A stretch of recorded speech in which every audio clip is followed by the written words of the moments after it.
Bom, agora a gente fez o nosso tradutor de olá. A gente colocou o idioma e a gente colocou aqui a forma de dizer olá em outros idiomas que não seja o português, que é o inglês, francês e espanhol.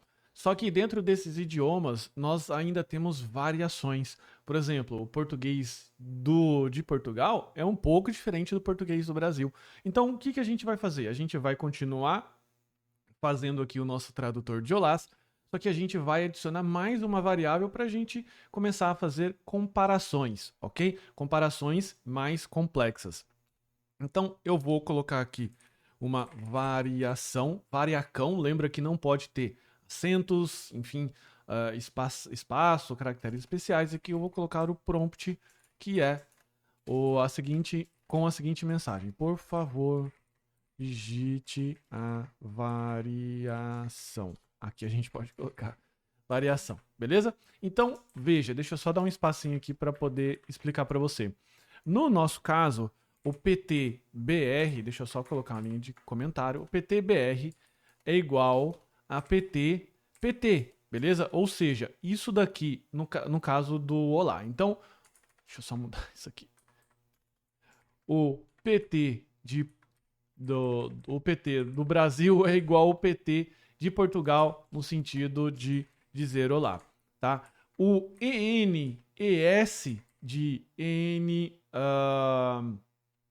no caso, o EN dos Estados Unidos, que é EN US, ele é diferente, beleza? A gente diz lá normalmente hi, e o EN da Grã-Bretanha, que é GT, beleza? Desculpa, GB, lá normalmente a galera fala hello, ok? Então veja aqui, deixa eu só dar uma ajeitada aqui, que o português de Portugal é igual ao Brasil, quando a gente diz olá, mas no caso do inglês, nos Estados Unidos, normalmente as pessoas dizem hi, e na Grã-Bretanha, Inglaterra, as pessoas dizem hello.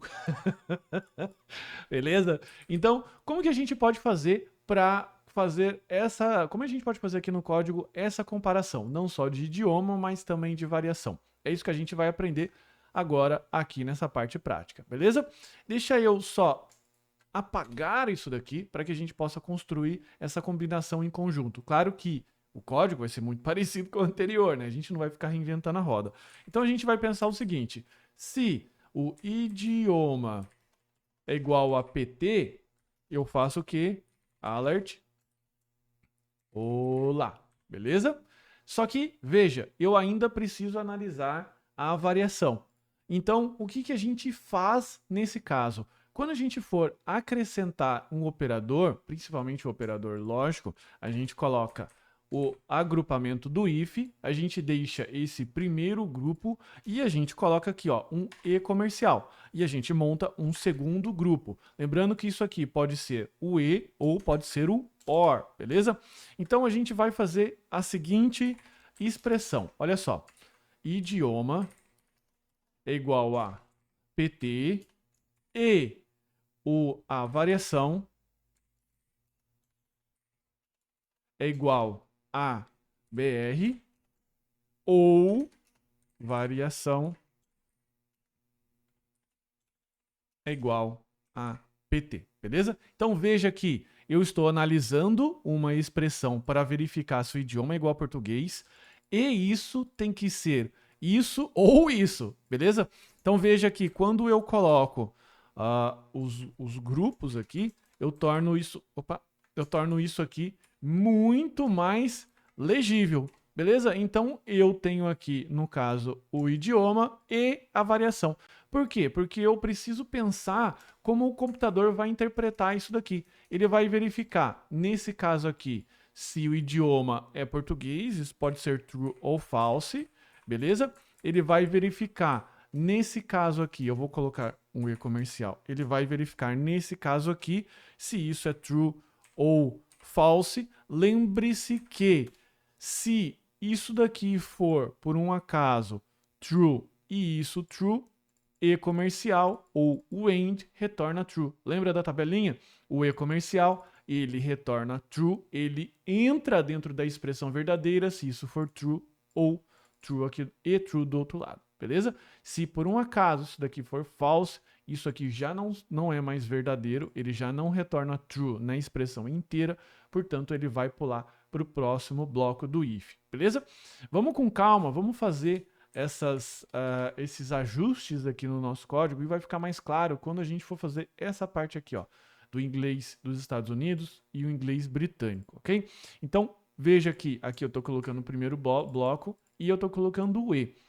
Variação é igual a BR ou variação é igual a PT. Então fica português do Brasil, português de Portugal. Talvez você esteja me perguntando, tá, se é isso ou isso, então eu não preciso colocar isso daqui. É bem verdade, mas no nosso caso aqui didático eu vou colocar essa expressão desse jeito. Então veja, aqui eu estou fazendo uma verificação e aqui eu estou fazendo um E. Então ele só entra aqui no alert se isso daqui for verdadeiro e esse conjunto aqui for verdadeiro. Perceba que eu estou misturando esses operadores. Eu estou misturando, mas claro, eu estou colocando aqui uma prioridade na verificação. Porque se eu deixar sem esses parênteses, o que ele vai fazer? Ele vai fazer essa verificação aqui primeiro e depois ele vai fazer essa. Vai dar ruim na execução. Então, por isso, a gente tem que forçar a precedência desses operadores aqui.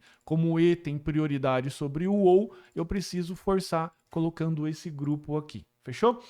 Já que a gente já está colocando o idioma português, vamos fazer a verificação do inglês. Else if. Lembre-se que para dizer hi, vamos colocar aqui, ó, hi, beleza? Nesse caso aqui, o idioma ele precisa ser EN de inglês e a variação precisa ser United States, beleza? Fechou? Então, veja que aqui eu estou executando uma primeira expressão e aqui eu estou executando essa segunda expressão. Lembre-se que isso aqui ele só vai ser verdadeiro quando isso for true e isso aqui for true também. Verdadeiro, verdadeiro. Tá bom? Quando eu não tenho uma adição de outros operadores lógicos aqui nesse outro bloco, é desnecessário fazer isso, beleza?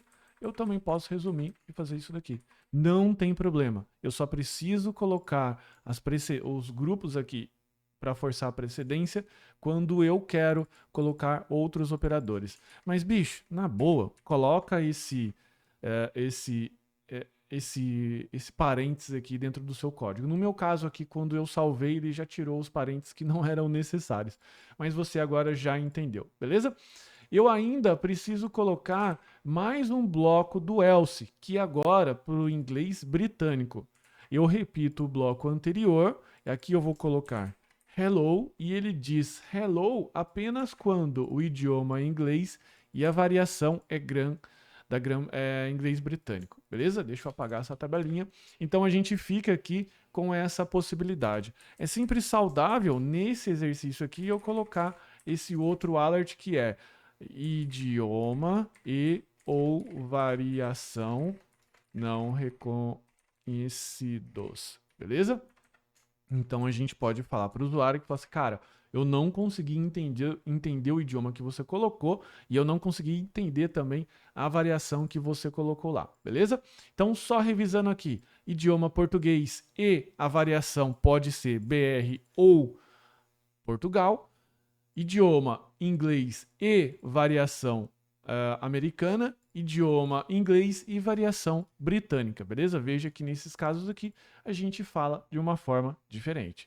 Quando a gente coloca aqui no Google Chrome e executa pressionando o F5, ele já logo pergunta o idioma, eu vou colocar aqui o português, e ele pergunta a variação, eu vou colocar BR, ele vai escrever olá. Se eu colocar PT, ele vai escrever olá, porque o olá de Portugal é igual o do Brasil, pelo que eu saiba, tá? Se tiver algum português ou algum conhecimento mais avançado do idioma, por favor, me corrija se eu estiver errado. Mas vamos lá, se eu colocar aqui o idioma inglês e a variação United States, ele vai escrever hi. E agora, se eu colocar EN e a variação britânica, ele vai escrever hello. Veja que ainda, se eu colocar qualquer idioma ou qualquer variação, ele vai escrever essa página na página via alert que ele não é reconhecido, beleza? Porque ele não se encaixou nesses vários ifs. Então, assim, para fechar a aula, veja que o if ele é uma ferramenta para realmente deixar o seu programa bem inteligente, com as ressalvas lá da IA, tá? Ele pode fazer diversos desvios de fluxo baseado em todas as expressões que você for colocando. Uma coisa eu digo para você, que é muito provavelmente o que você está sentindo ou pensando agora. Muito provável você está confuso. Você fala assim, cara, tudo isso daqui, todas essas letrinhas coloridas, elas estão me deixando confuso. Eu não estou entendendo como isso aqui funciona e encaixa, beleza? Para mim que já tenho 20 anos de profissão, de programação, é bem tranquilo eu bater o olho e reconhecer isso. Mas uma coisa eu digo, para você não é. Então, a única coisa que vai fazer você sair dessa situação é você treinar. Treina muito, repete o exercício que eu fiz aqui com você, adicione outros idiomas, faça mais variações, teste possibilidades, eventualmente, de você colocar aqui mais uma situação, como por exemplo o dialeto. Eu sei que dentro do espanhol a gente tem variações e ainda dialetos, tá? Italiano também. Então, assim, você pode ir acrescentando mais variáveis e assim tornando a sua expressão ainda mais complexa, tá? E é bom que você faça isso dentro de um problema conhecido, porque lembre-se das 3 etapas. Se eu vou com deficiência no entendimento e na lógica, a hora que chega a parte de programação, a hora que eu vou fazer, por exemplo, o meu if, eu vou ficar extremamente confuso, tá? Por quê? Porque eu estou acumulando as etapas de entendimento e lógica no momento que eu for fazer o código. E para você que é iniciante, que ainda não é fluente nessa linguagem de programação, as coisas começam a ficar realmente bastante confuso. Então, lembre-se sempre que quando você tiver dúvidas de como fazer, o problema está um pouco atrás. Tá provavelmente no entendimento e na lógica. Se você não lembra, eventualmente, se você coloca o else if ou desse jeito aqui, ou o if aqui, o seu problema está mais na parte de código. Daí é só dar uma revisada nessa parte. Fechou? Então é isso. Treina muito. Faz mais variações disso daqui. Eu estou deixando esse exercício anexo aqui a essa aula para que você possa abrir ele e digitar e brincar. Não se esqueça, também digite isso no momento que você estiver assistindo essa aula. Então volte e venha digitando comigo, porque só o fato de você digitar faz com que você fixe melhor esse conhecimento, deixando aí, não esquecendo depois e deixando ele mais permanente na mente, beleza? Então é isso, espero que você tenha gostado. Não deixe de avaliar, escrever, principalmente o que a gente pode melhorar nessa aula, tá bom? Que a gente vai sempre melhorar assim que possível. Um abraço, até mais.